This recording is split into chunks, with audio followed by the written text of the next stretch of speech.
All right. Good night. Good night. Happy New Year to everybody. Welcome back to Fatherhood Talks, Fatherhood Think Tank. We are starting off our new year, 2023. We weren't here last week, probably because what we're going to be talking about today is being able to have a little self-care for dads. But I'm back. The rest of the fathers are back. They're probably dragging in. They'll be dragging in, but Lionel's here. I see. And we got I'm gonna say Elder Thomas, Elder Kelly, and we got Jay in the house. So again, welcome. If you're here for a serious conversation, um, for dads, by dads, about dads, this is the place. We welcome you. Um, I'm Ron Osborne Williams. I'm a father who is a father who loves fathers and loves fatherhood.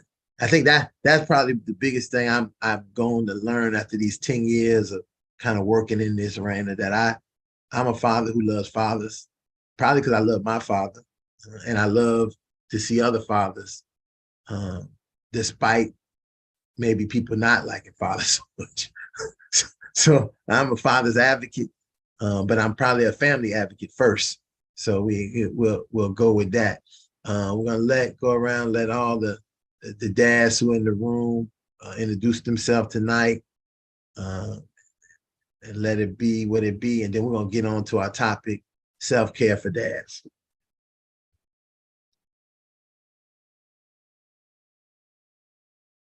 Hey, good evening, gentlemen. Happy New Year. Welcome back. First Fatherhood Talks, Fatherhood Think Tank of 2023. So I'm excited about that. I'm rejuvenated, which is going to go with the topic. I'm excited about that as well. Had a chance to give my brain some rest and all that other good stuff, and really allow my family to like sow into me, as we be on here sowing into so many other families throughout the year. So it was a good Mhm. feeling to really experience that. But my name is Lionel Lightborn, father to a tribe of 7 young adults, 4 young men, 3 young women, and 1 diva granddaughter or glam daughter, or whatever the term they use today to make being a grandparent more savvy. Totally understood, but it's a very gratifying experience being a grandfather. That's another topic with itself, um, becoming that. But it's always a pleasure to be here again. Happy New Year, gentlemen, and looking forward to see what God say through you guys, and how He's going to use us this year. Thank you. Excellent. Uh, any of you other fathers down there in the audience want to introduce yourself? Well, I truly think my name is Elder Jabari Kelly. I truly thank the Lord, because that's one of the best things that He could have made me to be and chose me to be, is be a father, because I'm a father to 1 son. And I truly thank God, because it's truly an honor to be able to, see my son and be able to be there for him, when he make his first steps, when he ran his first touchdown, when he shot his first 3-pointer, when he walked across that stage and got an academic scholarship, and when he graduated. That was one of my, my moments that, I never forget, because God gave me the opportunity to be in his life and to, be there for him, even to this day. If he ever need anything and he called me, he said, Dad, I need this. God has blessed me to the point that I don't say, well, you got to wait the next week. But I say, son, look at your phone. It's right there, cash out. And I truly just give God the honor and the glory, because, God has really brought me a long ways, but really what keep me going and keep my eyes just forward is being able to be a father.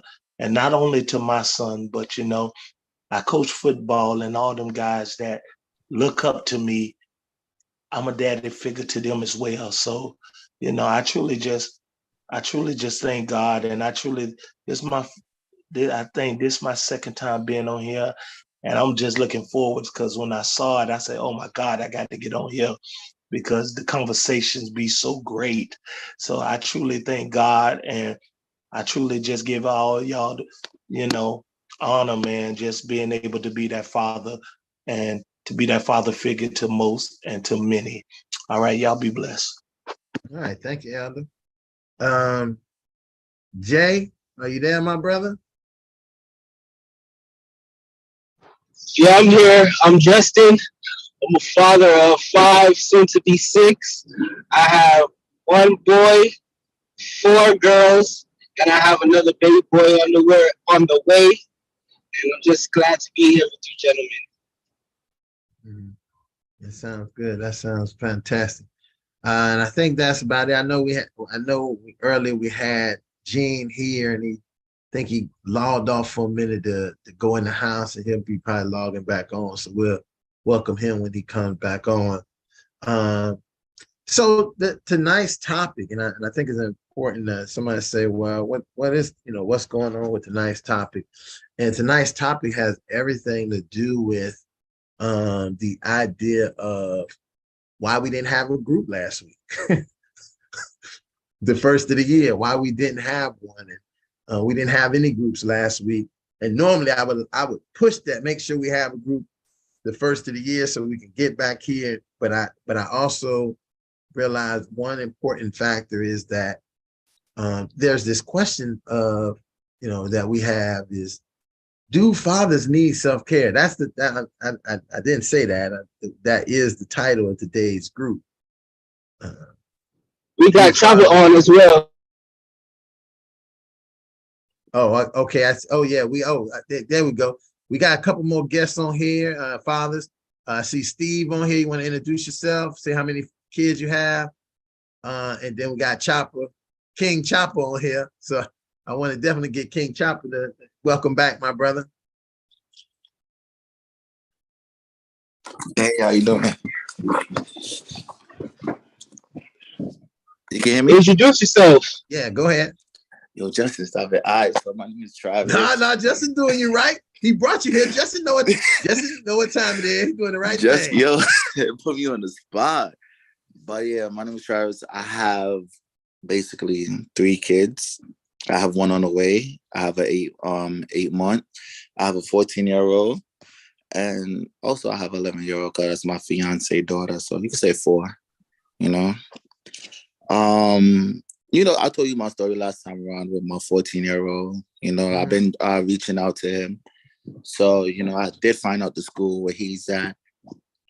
But Justin brought me to this group, because I do need a little touching up to be a better father because, my father wasn't around. So I need to get mentor and see that real father figure, not just seeing in like from social media and then everybody's just putting up posts on their kids and doing this and doing that.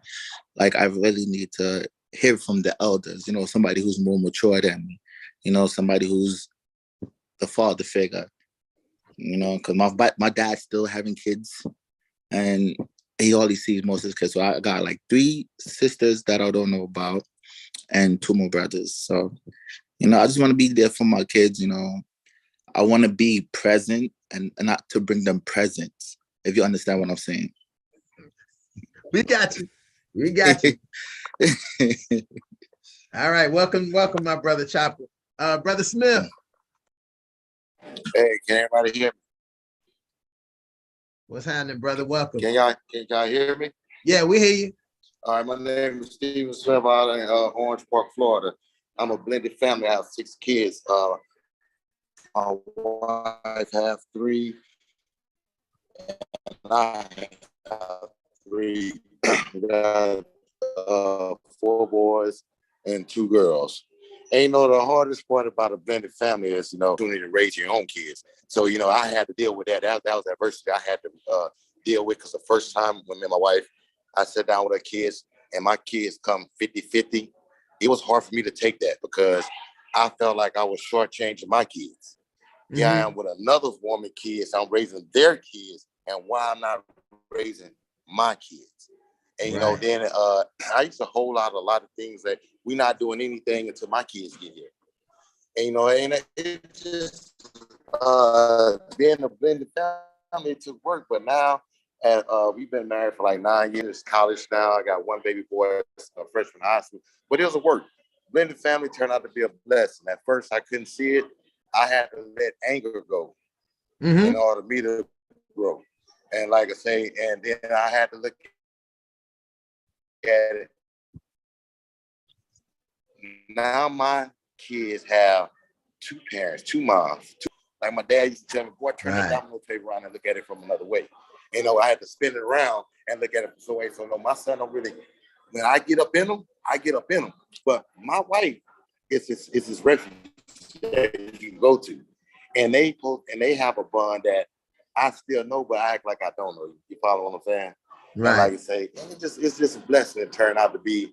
And like I say, now that my ex-wife, we finally starting to mesh and kind of deal with different topics. But in the beginning, being a blended family is hard because I felt like I was shortchanging my kids.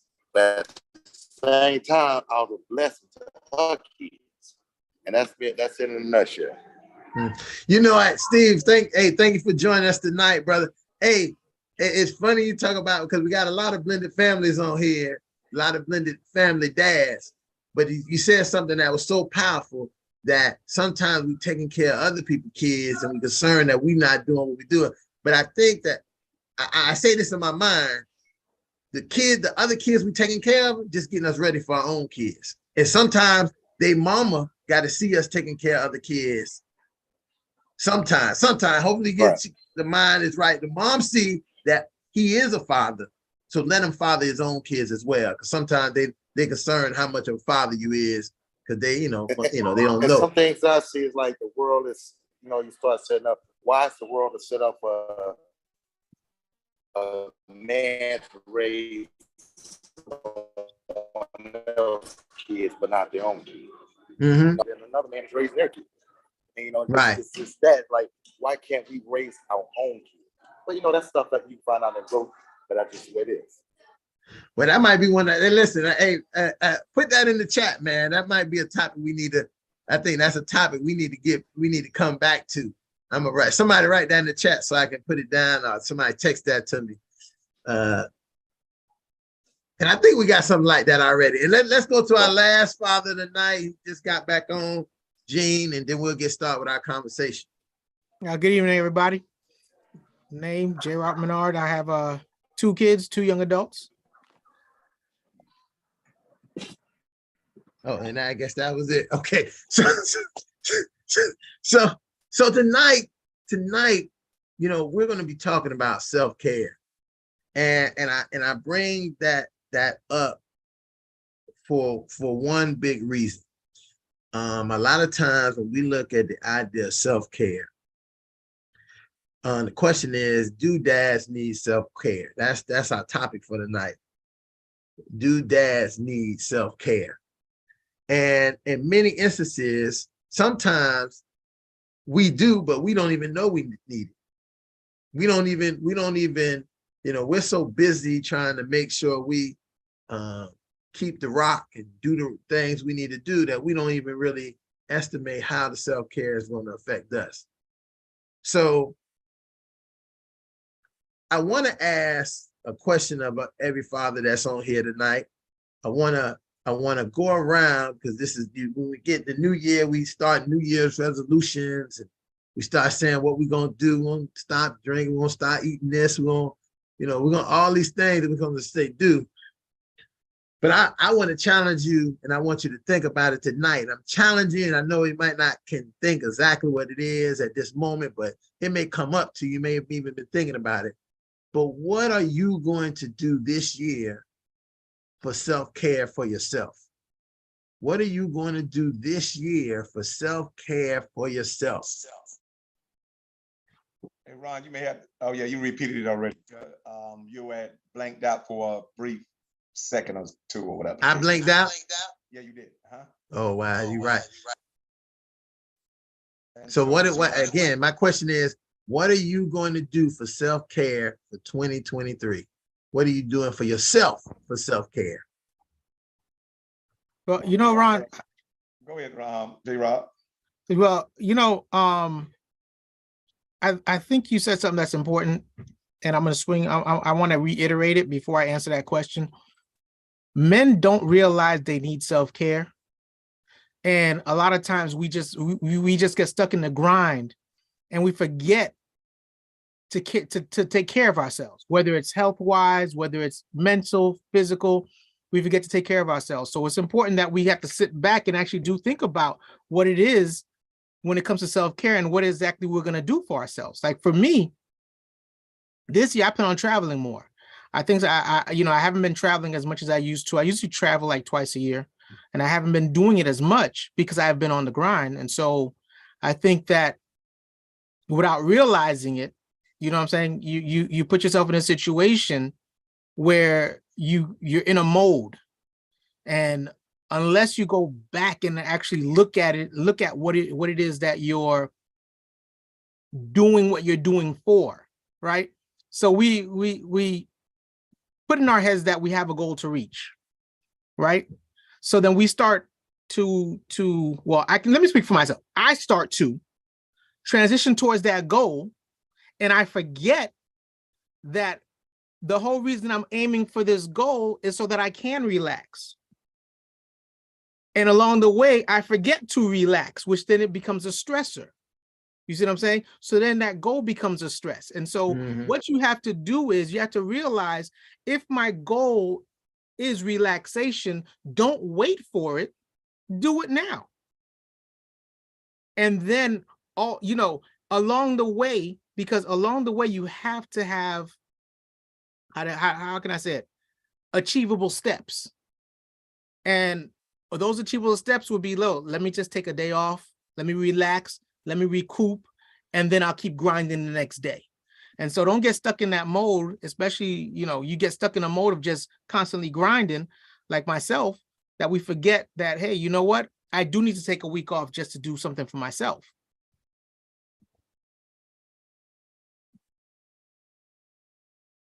I'll piggyback on that, J-Rob. I agree 100%.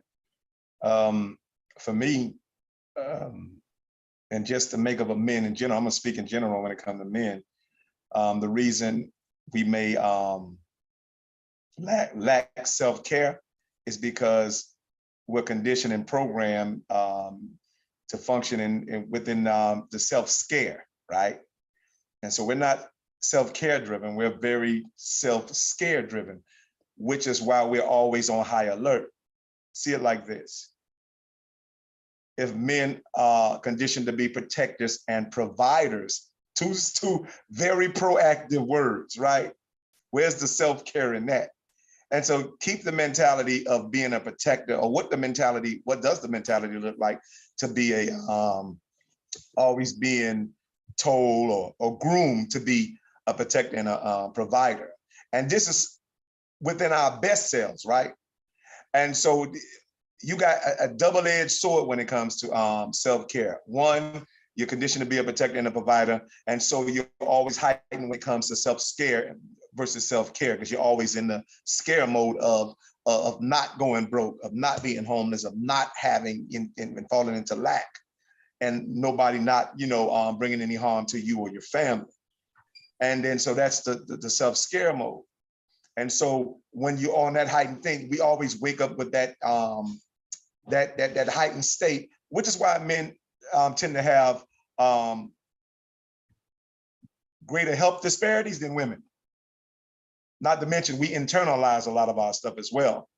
And so as quiet as we are, we're raging on the inside. And so all the raging that women do on the outside, we do on the inside. You understand? And so when we're constantly arguing with ourselves, and we're constantly complaining to ourselves. And if you have a God, thank God you have somebody to complain to, that way to take away some of the pressure. But if you don't even serve God or have a God to complain to, then you're going to internalize even more of that pressure when it comes to complaining within or to yourself. That's one end of it. The other end of it with the self-care is self-care can also turn into self-scare when it comes to who we used to be, right? And so we may see self-care as a relapse, almost like an addict, like, right? Man, I don't want to go back. I don't want to play. I don't want to take time to play because I may relapse and turn back into that player. You understand what I'm saying? And so when it comes time to and because we haven't really learned any other way, any proactive way, or any productive way to really self-care in another arena as opposed to self-care at the strip club. That's relaxing. It used to be relaxing to me. You understand? Or self-care at the bar or whatever the case may be. There's other ways, but we have to find more proactive ways. As a matter of fact, I remember I used to vacation 2 ways. I used to tell my kids this all the time. I said, wow, I said it was for me, Orlando, right? Because it's a given. And I say, it's 2 Orlandos for me. There is Orlando when I was a young man, which consists of going to Club Heroes and all the different things like that back when Shaq was playing and it's 95 South and he's always be in the club. And being from Miami, you get that special treatment just being from Miami, right? And so when you get that type of, and going to Atlanta and road trips like that, that how I used to vacation when I was a younger man, right? And so that's from about age 16 to about 26. And so I take my first vacation with my family when I'm about 27, 28. First vacation I ever tried with my family. But here I am, been going to Orlando all this time in party mode, right? And that was self-care for me, party mode. And see, that's the thing about self-care, because for most men, and particularly men like me, we feel like self-care may be a threat to our relapse of not, going back to something as opposed to moving forward to something more productive. Now that I take my kids on real vacations, or more, let's say not real, because when I was young, it was a real vacation. But now that I'm an older and more mature man, it's a more productive vacation because it's benefiting somebody else more than me. It's benefiting my children. It's benefiting my wife. Guess what? It's benefiting my family. It's benefiting my community. Because the healthier we make ourselves, notice how that health translate over to my wife, and then they become healthier, then it translate over to the children, then the family becomes healthier, because the exposure and the expansion of that type of self-care. And what is self-care? What does it look like? What does self-care come in? And I'm gonna tell you,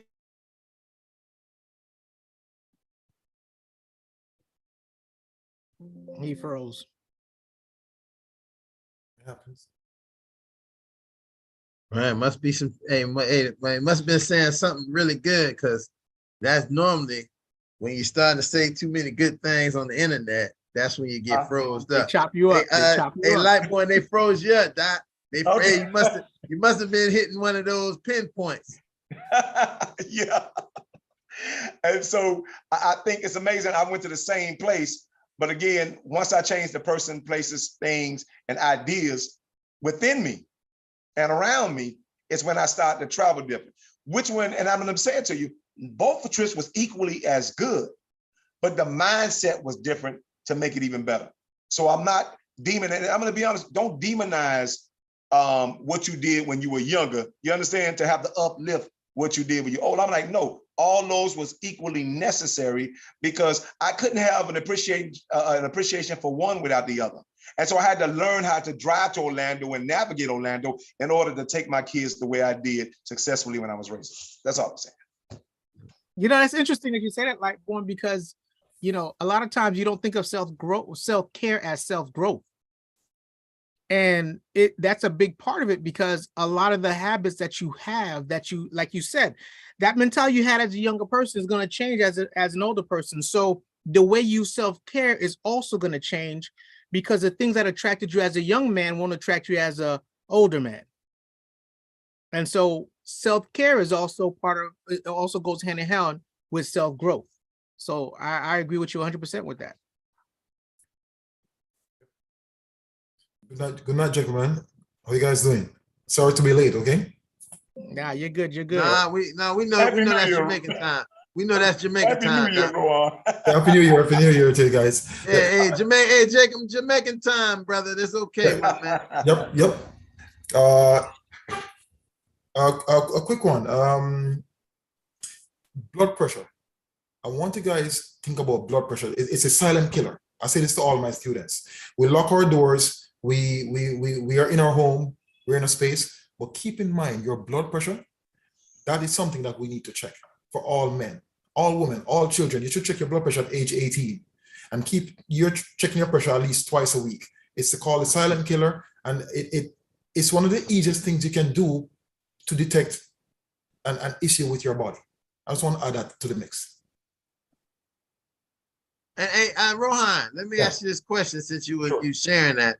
Yes. How are we able? What do we need to do self-care wise to protect our blood pressure? All right. Most times, with your blood pressure, you just got, our bodies are made to move. Our bodies are made to move, and I believe we need to exercise more. We need to walk more. If you can't run, walk.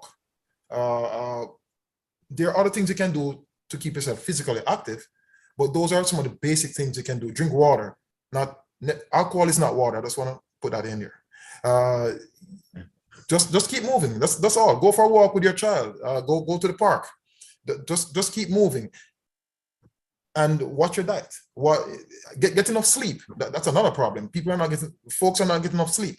And I mean good sleep, not the one that you're on the cell phone at nights. So all those things helps. Rohan, let me ask you another question since you sharing some things with us right now. Right. You talked about some activities we can do. What would you consider probably one of the most important activities that we could do to keep our blood pressure in line, keep our health, our hips, our heart? Well, it all depends. As Robert mentioned, as we grow, there are different exercises that we can do that would apply to our age. We know that they recommend walking 30 minutes a day. 30 minutes a day, walking, that would be what? 2 hours or 3 hours per week. That's one. We talk about some folks may add vitamin S, which is sex. That does help also. Vitamin S, you say? Well, that's what I call it. Okay. Vitamin S. Yes. I think that covers a lot of stuff, wouldn't it? But we got to do that. We got to do. Rohan, we might want to do that. We got to be careful with that vitamin S because, that S will bring us some more C's. This is true, but that's a whole another topic. Like everything else, approach it with caution and stop, think, observe, and proceed. Most people just proceed. They don't think or observe. So you got to look at all of those scenarios here. Again, just keep moving. Watch your diet. Drink water. Let's do this. You're at work. Take the stairs. Don't take the elevator. You can take the stairs. You are sending an email. Get up and go walk. You don't have to send the email. You can go walk to the other kiosk and talk to the person. So because we're busy, people are busy today. They're up and about. They're working hard. And again, if you have that issue or your BP is high, talk to your doctor. Talk to your medical advisor. Go on cdc.gov and they have many recommendations here that can help you. Right. You see what I'm saying? So Rohan, one more thing before you go off. Yes. What's the thing because that's where we was at. We was going around asking what the father was going to do for self-care for themselves this year. What are you doing to self-care for yourself this year? Well, for me, it is time management. That's one of the biggest issues I have. And that is very hard when you're juggling different things. Simple. I try to get enough sleep. I try to get up in the mornings. Obviously, I'm an older male. I'm in my 40s, right, Ron? Yeah, I still have to. You got me when you said you was an older male. Yeah, but right. Okay, go ahead. Okay, so we're talking about get up in the morning. I say make a list. Make a list of what you got to do. Say in his 40s, boy. Yeah. Make a list of what you got to do for the day. You may not be able to do 10 items, but you can do 3. Don't overburn yourself. And you go through the list, and in the evening, okay, I got 3 things done out of the 10. And do you exercise? I lift weights, 25 pounds in the morning. I do 60 push-ups a day. I do planks. I gotta get that time in because time is just tight for a lot of people. So will what I do, will it work for you guys? But you gotta do something. If you don't do something, you know, the hospitals are everywhere, you know, they're waiting for you, you know, so to speak. So it's a tough deal, but you gotta do what you gotta do. You know, I like the shirt. You ever see that shirt? Just do it, Nike. Just do it. I'm that's me. Just do it. That's too much excuse. Just do it. Okay. All right. Let me go ahead, Gene. I see you open up. Yeah, I just want to piggyback on what Rohan was saying with exercise and health. Now there are some people who have a predisposition to, you know, high blood pressure, diabetes, because it's hereditary. And so one thing that Rohan was saying, which is accurate, is if you want to stay off the medication, diet and exercise. Well, I don't want to say diet. Changing your eating habits and the exercise are the two things you can do when you have a predisposition to, you know, heart issues, blood pressure, high blood pressure, and diabetes.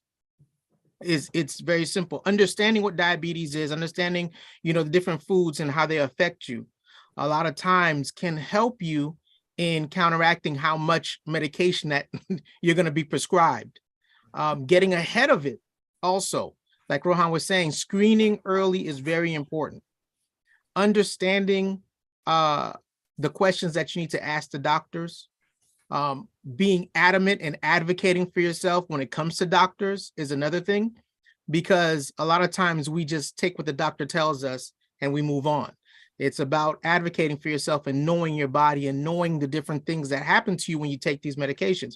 If a doctor prescribes a medication that has an adverse effect on you, don't stop taking the medication. Tell the doctor in order for them to change the medication that they've given you.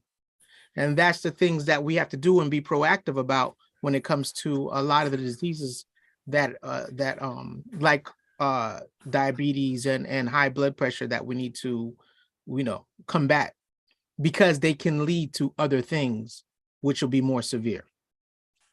And let me add one real quick. Any of you guys know how much it is for a bottle of insulin? Does anyone in this group know how much a bottle of insulin costs? Because most times folks shift when it comes to money. Well, I don't know how much it costs, but I do know that they're doing something in the Congress right now that's going to change something on the price of insulin, and you know, some of those things is troublesome from what I've heard. All right, so I'm glad you're aware of that. So let's just make it easy. We know that people need insulin. Without insulin, you'll die. I just want to be straight up. It costs $800 for a bottle of insulin. So I tell folks, it's cheaper. They say men are reactive, not proactive. Just add, I want you to add $800 to your budget right now. I'm going to make your budget. Add $800 to your budget for that insulin that you need for your rest of your life, and use that as your what's the word I said? Your preventative measure. You don't want to add $800 to your budget. It's just that simple. It's very expensive, and you need it if you are type 1. If you're type 1 diabetic. So food for thought. All right. Let me go around. King Chopper, you got anything that you know, self-care for yourself in the new year?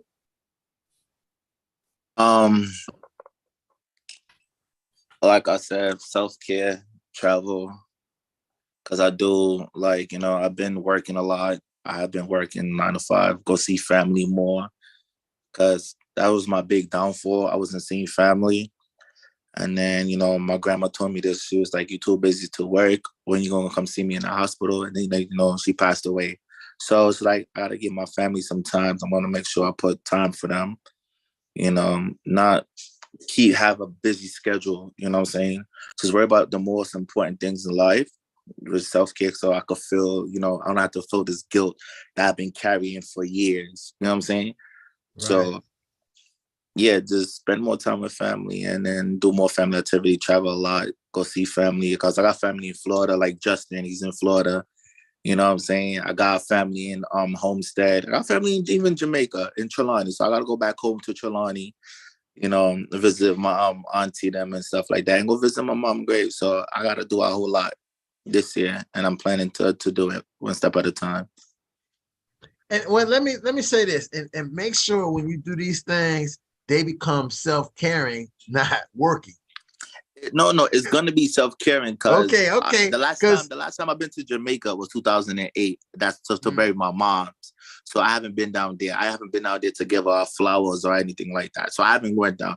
Everybody else went down except for me. You know what I'm saying? Because I was busy working. So my self-care is to go down to Jamaica, put flowers on my grandmother and my mother and my grandfather. You know what I'm saying? But that will make me feel better. Right. You know what I'm saying? That's my self-care. You know what I'm saying? So I could get over that burden. I could get over that guilt, you know, have a talk with her and stuff like that. So, you know, so I can move forward in life. Mm-hmm. Yeah, definitely. I hear that 100%.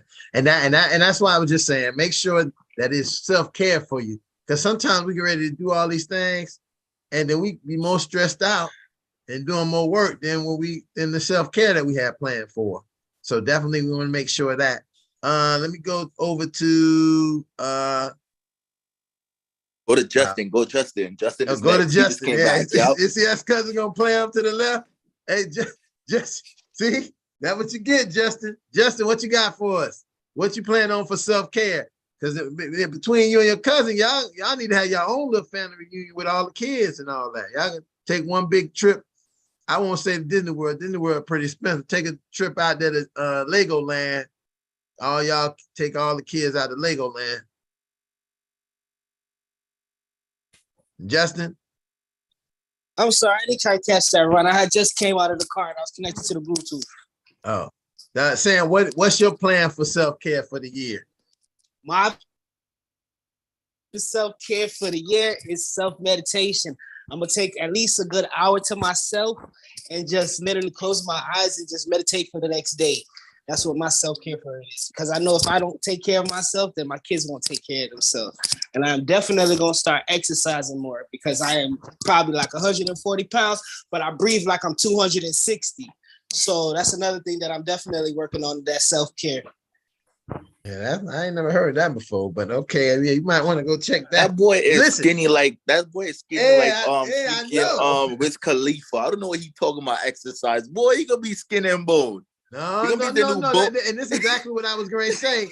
You might want to go get that checkup, man. The blood pressure. Go get that check. Not just a checkup, period, man. There's no reason that you should be huffing and puffing like that. It might be something going on that might be affecting you. So you want to go in as much as possible, go and get that checked out if possible, man. They make that. It's a mixture of that, and I have to ease back on the medical. You know those medical things. The medical. Yeah. You know I have PTSD, so you know that kind of yeah. So that kind of cut back a little bit as long as you got your card. Honesty is the best policy, you know. Yeah, and that's probably what it is. Right. I got you. Who else on here? We did that. You're now. You got anything for us?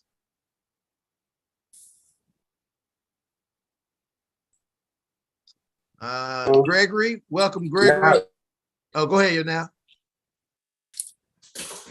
Actually, I don't have anything to say. I have a very good year, and everything was fine. I asked you about this past year. I'm asking you what self-care things are you gonna do for yourself this year? Because I know you be doing a lot for them kids, man. What you gonna do for yourself? You know you do a lot for your wife. What you doing for yourself this year, self-care wise? I think for this year, I'm probably more think about I probably more think about myself. More stressful. It's not good for me, and it's not my health. So I try to my best to take care. Okay, so you're gonna try to take care of yourself better, not to be stressed.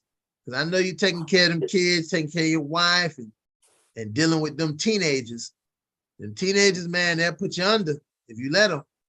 You got to find a way to just say, yeah. listen, this is 13. Listen, 12, 13, 14, 15, 16. When they got like 17, 18, they start realizing that the game almost over. So they start trying to straighten up a little bit. But 12, 13, 14, they got you. They got your number. You gotta be, you know, they'll put you under if they get an opportunity to. Let's go down to Gregory. Gregory.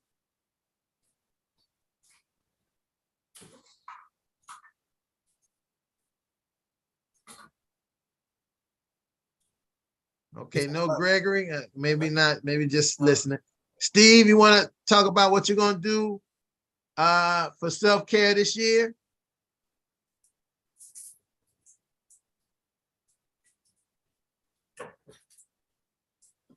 It looked like you had, you know, I see Steve was at the YMCA. It looked like he can do a lot of, you know, exercise stuff over there. I see my man, John, my man is here. And we ain't missed him for a while. Happy New Year, brother. What are you doing for self-care this year, John Castro?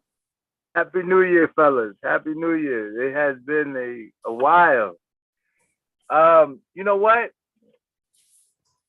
Jumping on this call is self-care. That's I realized that I've missed you guys in so many different ways. I'm actually headed to the Y, but I was like, you know what? Before they close, let me jump on here because it's so easy to isolate yourself from everyone and not talk to people that are smarter than you or that could feed into you. So my self-care is to get committed to being on this chat again. Like that's self-care for me. I got everything else, I think, pretty good, but not being plugged into people that will plug back into you. That's a lack of self-care. So that's my self-care, to be in this group again. I miss you guys, and I miss what what happens in this room. So yeah, because I've been going through a lot.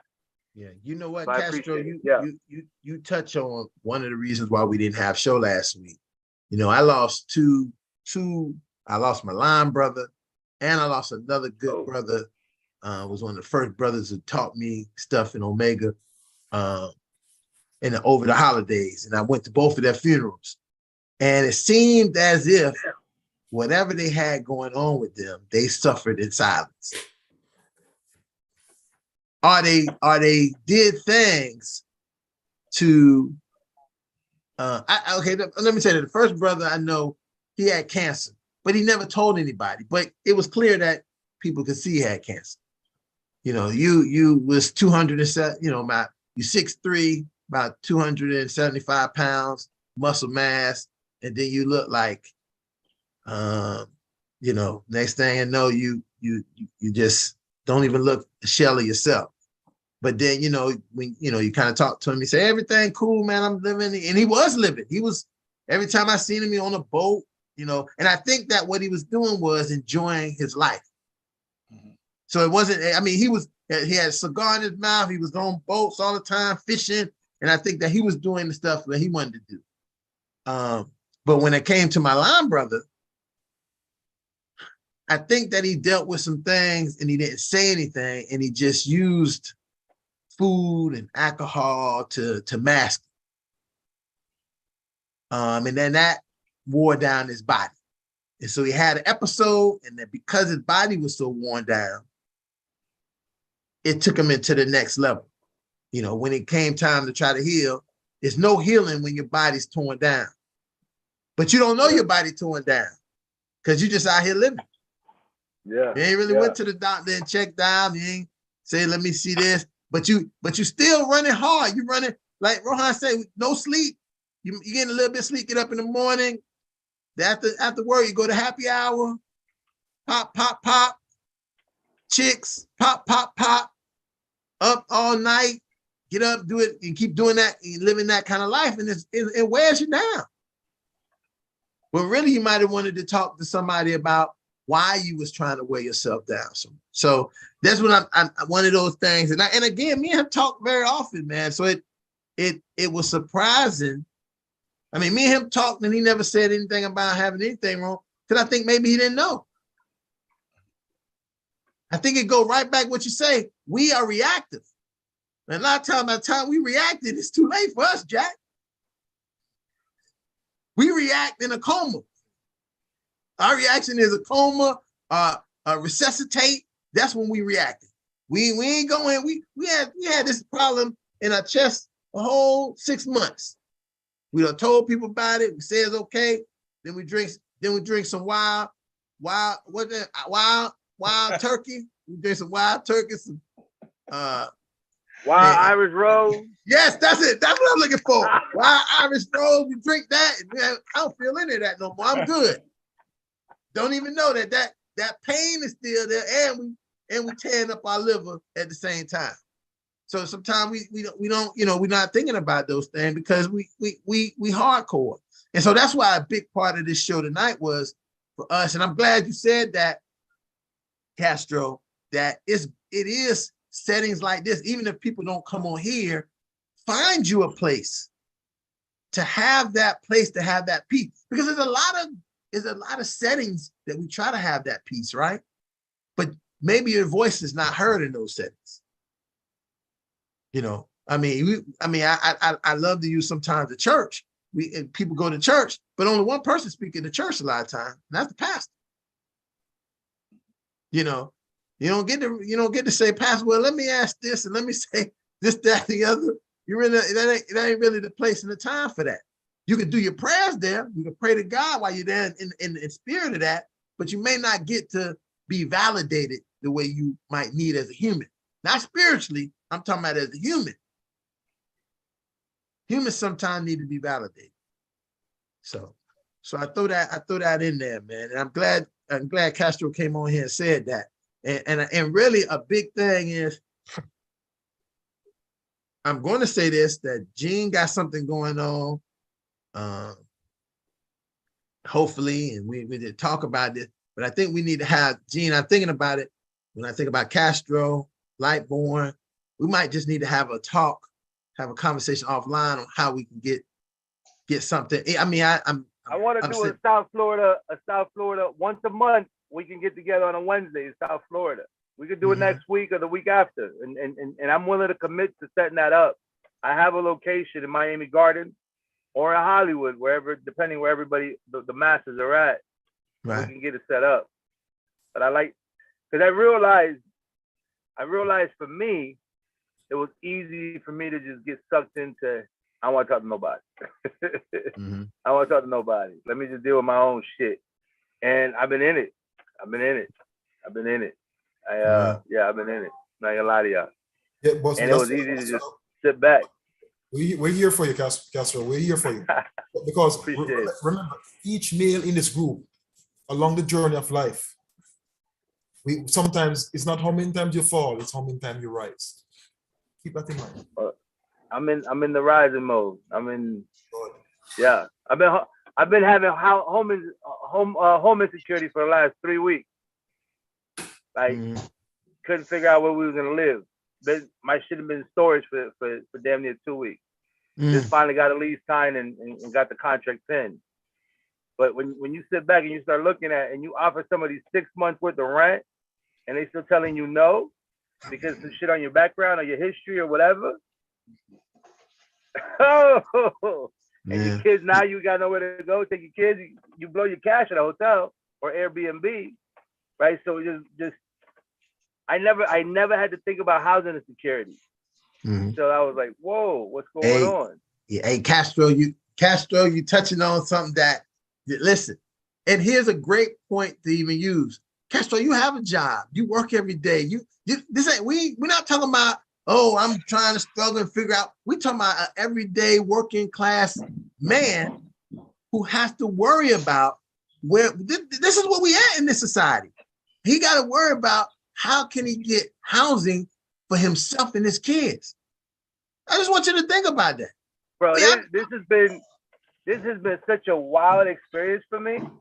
For me, I was thinking about something else, and then you realize what the women are thinking about. So our rent was gonna go up $700. Wife was like, nah, we renting, we're gonna buy it. I'm like, okay, as a businessman, when I had the money, I put the money back in the business, not 20% on the house. I wasn't dropping 50 grand for a crib. Let me put that into the business, right?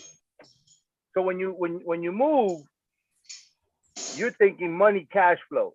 The wife is like, well, if we move out of the district, then the kids can't go to school. Moving a kid out of school in the middle of the year is detrimental, right? So you start thinking all that stuff. Right. Then you realize that it's not even about the money. It's people just don't want you in certain areas. If you ain't got the credit score, you ain't coming over here. You got a bankruptcy, you ain't coming over here. You have an eviction, you ain't coming over here. You got this, you ain't. But you're right. They're not coming over here. Yes, ma'am. I went over here, but I was like, oh, I listen to a song, but this guy is right. Okay, ain't that something, right? No problem. I told you I'm at the Y. I was gonna go sit in the sauna. So I guess this is what I need the last couple of weeks, right? No pressure, ma'am. Thank you.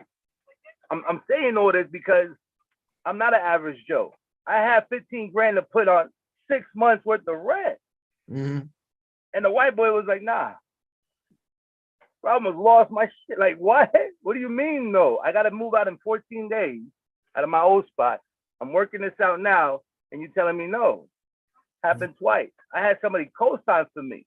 But because if you have an eviction or over 18, no, you can't live there. Mm. So when you really start looking at how the rules and the game is set up, my wife was like, okay, I'll apply for Section 8. There's no pressure. Well, as a man, you can't live with the kids. Right. I ain't never not lived with my kids. Mm-hmm. So that's not an option, right? So when you make certain decisions and you don't realize the unintended consequences of the things that you do, bro, as a going gun ho focused business, I put my family in a place of homelessness because of my all in, and I didn't realize that until I was in it, and now I'm like, oh fuck, got the cash, at least I got the money, I can move, but now you have an eviction, so they ain't rocking with you.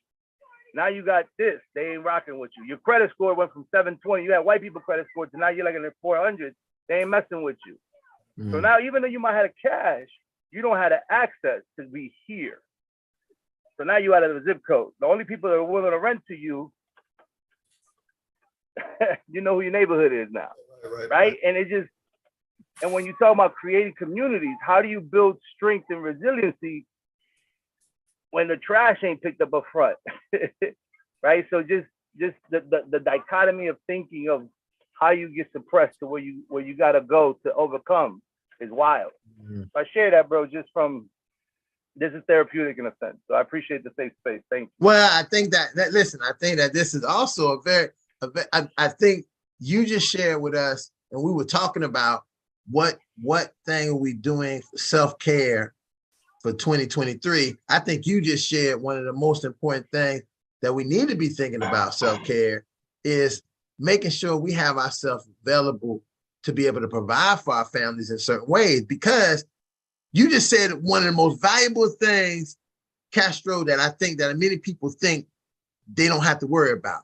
If I got the cash, I can do anything. In America, don't really work like that. You can have the cash and you've got cash, you can buy material things.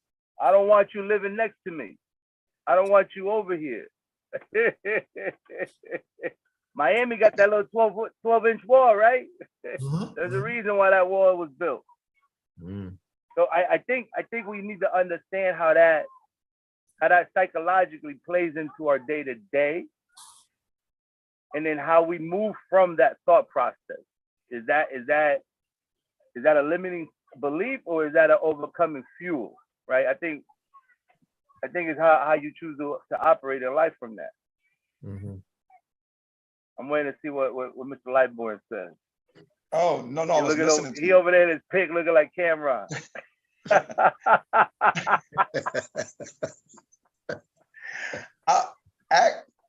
Castro, I'm actually speechless about the situation, even though I serve that situation every day, right?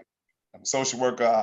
I'm familiar with the different varieties of homeless situations and threats of homelessness. With that, you guys hear me? Yes, sir. Okay, with that, all I can do is go in my natural professional mode, is just start as you talk. All I'm trying to do is I'm on two wavelengths: assets, right, and deficits. Assets, deficits. I'm listening to you, and I'm drawing from the assets and deficits. Assets, deficit.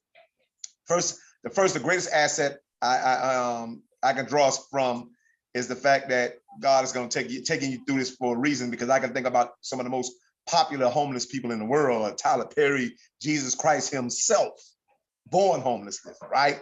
I mean, literally in a manger. And so I think you facing that situation puts you in great company for great testimonies, right? So I think about the Tyler Perrys, etc. So God being the first thing I see in that, right? So I say, okay, I said, he won't see it yet, but he will. The second greatest.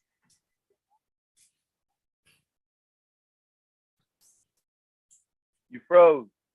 Yeah, there you go. He's about to say something good again. You know, you already know. It happens every time. The second greatest thing was about to be mind-provoking. One. And there's some. Okay, go ahead. Give us the second. Gotcha. It's Give us the second greatest thing. Yeah, it's me. I see it now. I'm counting. I was like, it'll be back in 5 seconds. So the second greatest thing was your wife. I'm like, wow, what a phenomenal woman. Right. I mean, she just, matter of fact, your situation became her situation right away. And she kicked in exactly, perfectly, like what she was called to be to you. And so, and then the children, and it's like everybody belief got heightened. And they belief got heightened towards you, talking about self-care and the self-respect that they have and self-confidence that they had in you. I mean, just everybody, everything you raised and sold in them to be, they became in that situation. And I can see it because I'm not in it. But the fact that you were in, I have to tell you that and convey that to you, is because I'm like, wow, all your sacrifice came back to you. And all of them became not only just resilient, but resourceful to pour back and ready to go to war for who you are. And that is just amazing and rewarding to me within itself. So I'm like, no, the fact of the matter is, they don't put like this. They don't deserve you as a tenant. And the quality, not only a man you are, but the quality of family that you raise. Why should you give them? They deserve all the hell they're gonna get from the tenants that they deserve. Exactly. That's what I'm saying. I agree. So you're right. I'm like, no, they could have never been a blessing to you anyway. But whatever door opens for you, it's gonna be the blessing you deserve to take you to the place that you deserve to be. Because your family don't deserve nothing less, you understand, than what you want for them. I don't care how bad the situation. And I got to piggyback off of what Lightbone was saying about your wife, because it speaks volumes. And I may get some pushback on this, but it speaks volumes when you can have someone speak to you in solution focus mode versus problem. And what you did was you told us, although you were like, nah, I don't like that way to solve the problem, she came with a solution. It's very easy for when you're in those situations that the person that you're with to just be like, oh, you know what, here we go again. But she came with solid help.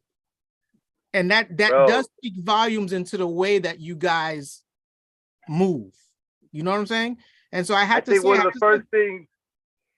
Go ahead. I think I appreciate that. I received that from both of you. I think one of the first things I ever said in this group was choose well. Choose your partner well. My wife chose me and I chose her. And you two gentlemen have confirmed a lot. God's been putting on my heart recently. And I appreciate that. My wife, in the middle of a therapy session with our therapist, I told her, I said, listen, I'm not doing this. I'm giving that up. I'm burning the boats, and this is where my focus is. And she knew I was dead ass serious because she took a corporate job. She didn't leave me. She didn't say, motherfucker, you crazy. She didn't leave me. She still ain't left me. It's me and the kids sleeping in her sister's house on a couch, blowing mat, and she's still there. Mad. There's been some pressure.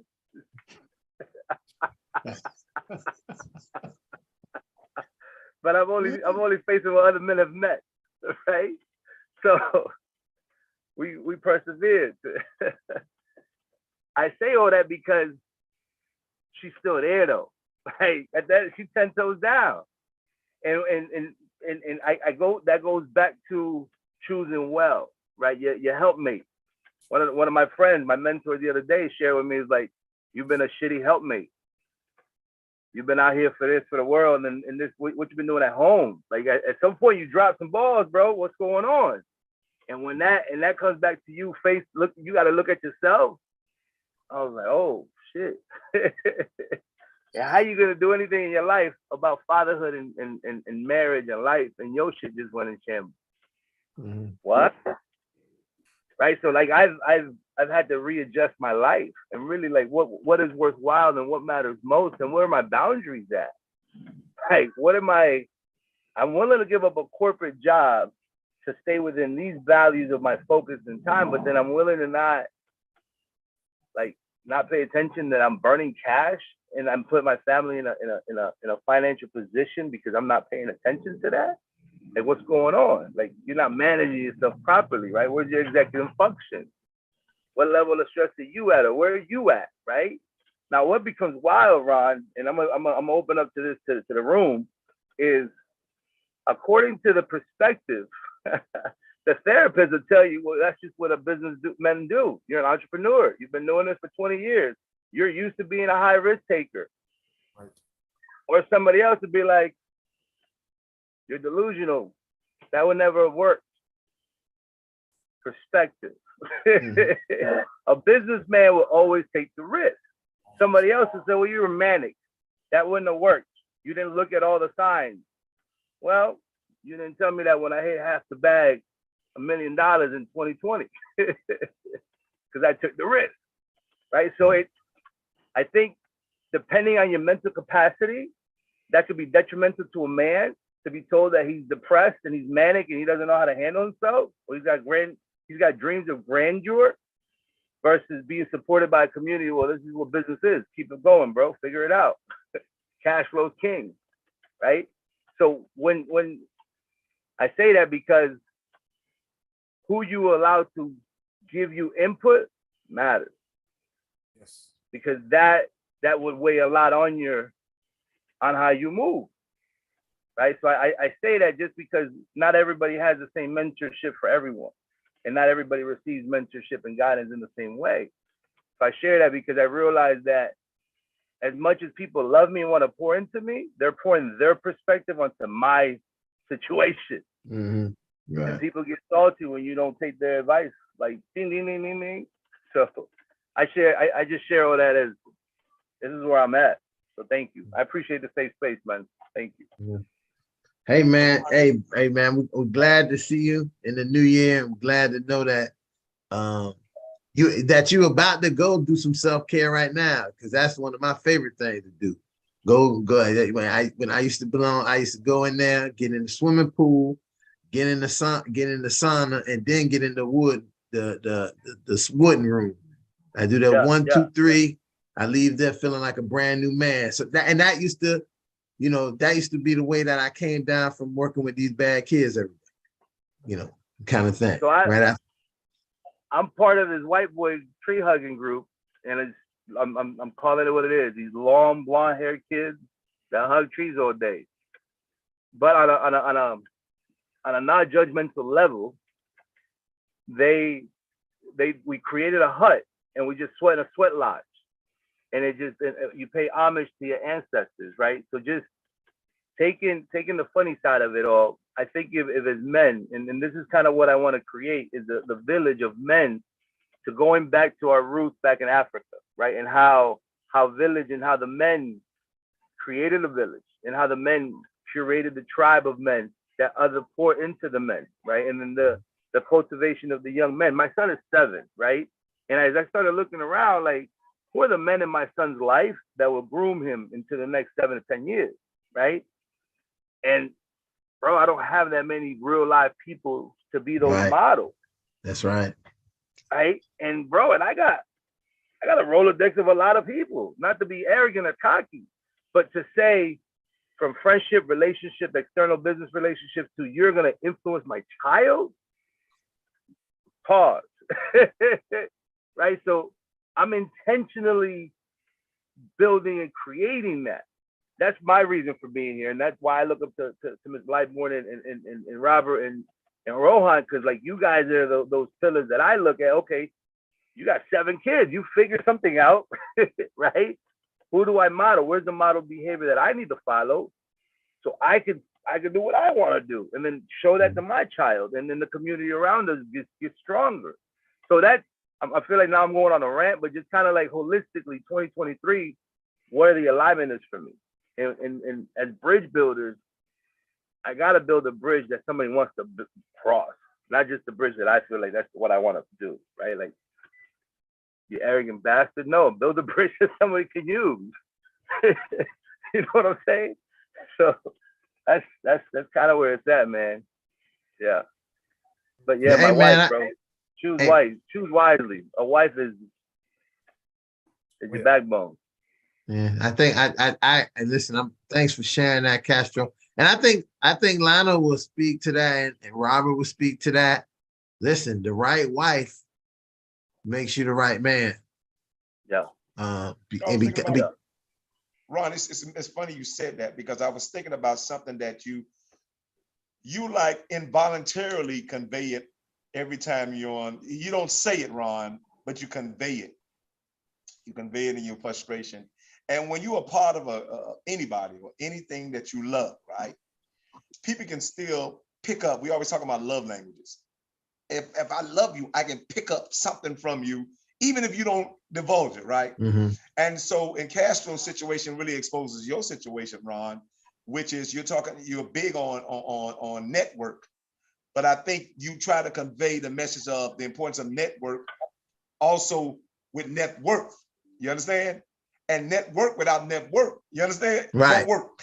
Right. You understand? Right. And so, and I think oftentimes when it comes to just people just in life, good people trying to do the right thing every day and just do right by themselves and do right by other people, we often have the network without the network. Mm-hmm. And it shouldn't have been no problem if we had the network for Castro to call any of us and say, listen, this and that. I'm like, no, we got you, my brother.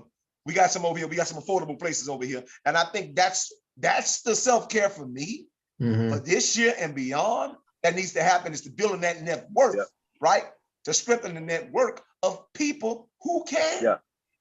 And right now we have too many people who don't care in power, and God is getting ready to change the paradigm shift and the narrative of that. Just the reality of that in general. So Lana, you know where to get me. You know where to get me feeling warm and fuzzy, don't you?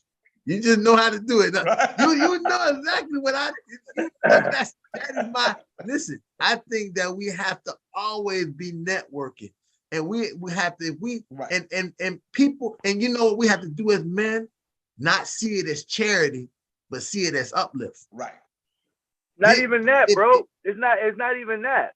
I think as men, we have the self-conceit, and there's barriers between us as our relationship cultivation grows, right? So it's what I was told as an immigrant is not who you know, is what you know, right? Then I came to realize it's not what you know, who you know, it's how you can leverage somebody that you know to do something for you. Like, can you help me with what I need done? Again, not just because I know you, can you give me a job? Can you give me a contract? Can you sign it? Can you, like, that's a whole different level. And then the level after that is, can you handle that for my friends or who I send you over there? Because they're also an extension of me. Can they get the same grace? Like that's relationship. That's power, right? When you have control over somebody that has the influence of something. When your friend, bro, you know this, as a brother, a friend of a friend is a friend. We're friends. You come with me somewhere, we're all gonna be all right to eat or drink, right? If there's some issues, then there's some issues. So as men, I don't think we naturally walk into each other's presence with the warmness of a king from another country, another place.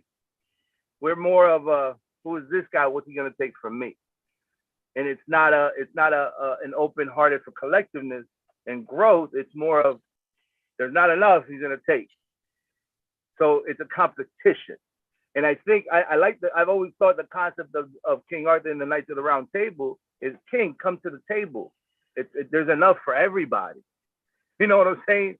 There's enough because the kingdom of God is for everyone, right? It's not my portion, mine is your portion. Nah, you got your own situation, right? So I think it's how we create that. And that's the community that I guess in my head is what God has pulled me to, is how do you build something that's based on a foundation that is valuable to everybody that needs to be involved, right? For me, collaborative game theory. Everyone's intrinsically involved because they have an intrinsic reason to be part of that. No one's getting TF to be there. No one's getting paid. No one, nothing. Like you're here because you intrinsically, what you're put in is your reward, and only that you get paid. Like that's dope. To me, that's just what makes sense. Because now we're all part of the greater cause, and everybody contributes their value, their dharma. That's their thing. Only Lightborn can say it the way Lightborn says it, right? When Rohan starts spitting, he's dropping it, right? Minar, he drops it and he just lets you know what it is, and then he makes you think about it, and then he comes back with a different question. And I'm like, wait, what? But that's everybody's input to how it can be done. And then Ron just knows how to just kind of get the conversation going. And the beauty of that room is that, right? And that's the collective. That's the safe space that I missed, that is self-care. And if we can do that, you grow. Because there's a poem that speaks that, right? As we let our own light shine, we subconsciously give other people permission to do the same. As we're liberated from our own fear, our presence automatically liberates others. Marianne Williamson, our deepest fear, right? So how do we create that? I'm open to having the actual physical space where we can actually link up and create that space on a Wednesday or Tuesday. I'm open to that. I will spearhead that. That is on my agenda. That is on my to-do list. I'm getting money and funding for that. So this actual thing is going to happen. And I would love to invite everyone on this chat to be a part of that. Let's actually do it. Castro, you hit a lot of spots. I think the number one thing though, for me, that stood out when you were talking is the community. I think the conversations need to get a whole lot deeper. Because we come on here and I'll tell you, we can come on here and we have conversation and we talk to each other. Our conversations are deep, but when it starts to come to building the community, how many of you can say what I do? What do I do for a living? What does Lightborn do for a living? How do we know how you guys can fit in and help if we really don't know just the simple basic backgrounds of where you guys have your strengths? And then what you do and what you know are two separate things. Right. Because I could have knowledge that someone else needs, but my job is completely different from the knowledge that I possess. Mm-hmm. And so that's another thing that, and I feel where when you're building that community, is understanding the strengths that everyone has, understanding the weaknesses everyone has, and building on that, because what I can teach you, you can then teach your kids, and your kids will have a different perspective than what we had. And they get a better start in life a lot faster than what we did. I tell my son all the time, my son is 19, I say, hey, don't wait till you're 46 like me. Listen to what I'm telling you. So by the time you're 46, you're living a completely different life than me. Right. And so that is the perspective that we have to start putting in place and building on this community. And I'm game to meet, like you said. I think that how do we build that? I'm with you. You're 100% correct. How do we build that? I mean, I think what Gene is saying is this is just a catalyst for that building. This is a place that in many instances we come here and we talk on this platform about these topics. On tomorrow, we spend a lot of time, I would say, interventions and troubleshooting people who may come and have all these things. But the third part that is missing is the network, like Boy said, to say, listen, we have a Rolodex of the fathers that are involved here. Listen, some of these guys own houses in certain places, and they know the people that could organize certain things. Like when we was doing in the past, we had dads on here who came and got a job, and the person and they needed to play, and Elder Thomas told them, you can go stay right behind me. And here's the place that you can stay. Correct. And that's the network that we kind of like that we can begin. But again, I think it goes back into a part of what Gene is talking about. Also got to have the structure. And that structure has to be curated. That structure has to be curated, bro. That is business, a curated that process. Business basis. Because me and Gene had a conversation earlier about, starting the local program again, right? But what is the goal of that? Is the goal just to get some value points, to get some deliverables? Or is I'll share what I'm building. Fundamental changes in some of these fathers' life so they can change their family's life. Let me tell you what I'm doing. What I am doing is I am renting out spaces for 3 to 4 hours, and I'm just letting men gather. No agenda, no nothing, just a place to sit. It doesn't have to be drinking and smoking. Everybody wants to go sit at the cigar bar. No, just a chill, talk. We were talking about earlier about being listened to, right? It's a wellness type of center where you could just be, right? Just a space, comfortable chairs. You ain't got to do nothing. Sit. You want to talk? We're talking. Just a space, right? That is how you incubate. My intention with that is to incubate conversation. Men at those moments then get intimate and share and break bread and have a conversation. We're not leading or guiding nothing. What I want to do is have these kind of brave spaces where if a father says, hey, where would I get information about this? Then we say, hey, there's resources, bomb, right? I want to provide the resources. To be able to provide the resources, you got to have a place where people are willing to come ask for resources. Yeah. Right. So I'm curating this very methodically and very intentionally, right? Because I want to be able to open it up to, I have a conversation with Ricky at the YMCA. He's the executive director. We talked about a Zen room here. Men, come sit and chill. You can the car is like the most hour time that men take to themselves right before they walk in the house. Why? You don't have a place where you can just go decompress? Why? Right? So just that's where I'm coming from, Ron. How we take it, how we move it, no pressure. But from my perspective, my organization and what I'm doing with my fraternal associations and all of that, I'm creating this. Just a brave space for men to just come be. But I think that the part I'm thinking, I think Gene is already thinking that as well. When they come to that place, we can have the networking that they need. So that day that they come there, if people are saying, man, I can't find a job, then we as the group say, let's have a job fair. Let's go and get all the connections to all the jobs that these guys might be eligible for. When they come and we talk, we also, at the end of this, we're going to have a link. And here's a paper full of jobs that you can go and look at. Mm-hmm. Here's a link of places, of houses that you're interested in looking for. So why don't we, I think, hold on. And I've done this. But let me just say this. I don't want to, I'm going to be a little timekeeper now because we're hitting that time. But I think this is a conversation that we should continue after we close out. Yeah. So if you guys can actually stay on, that'll be great. Okay. Before y'all go, can I say something, please? Yes, sir. Go ahead, brother. Yes, y'all opened up a lot of things, man, because 2022 started rough for me. Leading up to the end of 2022, 2021, me and my wife separated, and then my wife filed a divorce. So divorce was final on February of 2022.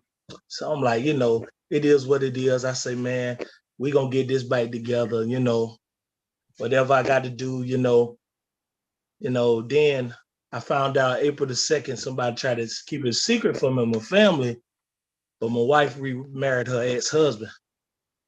So, it told me apart because one thing I didn't know, but one thing I always was taught and brought up in the old school, you know what I'm saying? My grandfather told me before I married my wife, he said, make sure you can take care of her.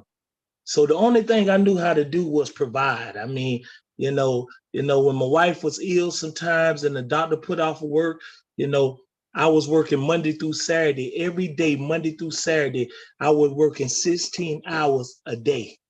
So that means I'm tired. I'm tired. I'm exhausted, but I couldn't because I'm the provider. I'm the one. I'm the one that everyone's looking at. So I got to make sure everything's happening. So when that happened, it just like, fellas, I just was broken. I was like, I say, Lord, I thought I did everything I was supposed to do. I bust my back. I thought this is what I was supposed to do as a man. But I remember when my wife said, she used to always say, every time I go somewhere, it's like I'm by myself because I wasn't there, because I was working and I thought that what it was all about, just working and busting my back. So I didn't know what to do. And it just made me think like, Lord, I thought I was doing the right thing, but, no one showed me or told me that, taught me that, hey man, you got to be able to, your time, you got to be there, and I didn't know that. So, make a long story short, coming out to 2022, out of everything, I say, Lord, I'm not gonna end this year broken. So God gave me a vision. And the vision was something that I always felt like I was called and chosen to do, and that was protect people. So I end up getting all my money together, and I went on ahead and I started my business of Big Kelly Security. So I'm sitting up there. I'm like, okay then. I say I'm gonna go do this. But I made up in my mind, and I got a revelation that 2023, this year, and this is not just for me, this for y'all too. It's all about me. God is saying it's all about me. Y'all new name, my new name, all you're going to hear this year is congratulations, because God is just opening up some doors, and God is opening up some things that is just going to blow our minds. And all people going to say to you is congratulations, because that's going to be our new name. And I told God, Lord, I see it, God, I believe it. And I just say, Lord, I thank you, because it's happening. It's happening. I had the privilege of 2 weeks ago, I was called, and somebody say, hey man, you got an event going on tonight? I say, nah, man, I'm just cool. I'm watching a football game. I'm sitting back. They say, man, I need you to be security tonight for Trina. I say, the rapper? They say, yes. I say, well, good God. I say, I got something to do tonight. See, God is saying, I'm already opening up doors, fellas, and I'm already finna do things that's finna blow your mind. And the Bible say, eyes have not seen, nor ears have not heard what God is getting ready to do. So I just wanted to share that with y'all and let y'all know that, man, the best is yet to come. You just continue to move forward, my brothers. Everything's gonna be all right. Man, I'll say this, but Elder Kelly, that was almost like a prayer to get us up out of here tonight, because you dropped exactly probably more than I could even sum up anything I was going to sum up. You summed it up right on point when you said that we need to make this year about us. And I think that people might hear that and think it might be selfish. But if I am at the best that I can be, everybody around me gonna be better. Sir. Thank you.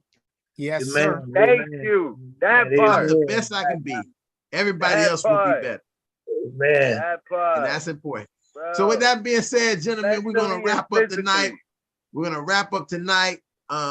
We are here again tomorrow night, Wednesday, for the closed meeting just for dads. The talk, Fatherhood Talks, again tomorrow night on a private Zoom meeting.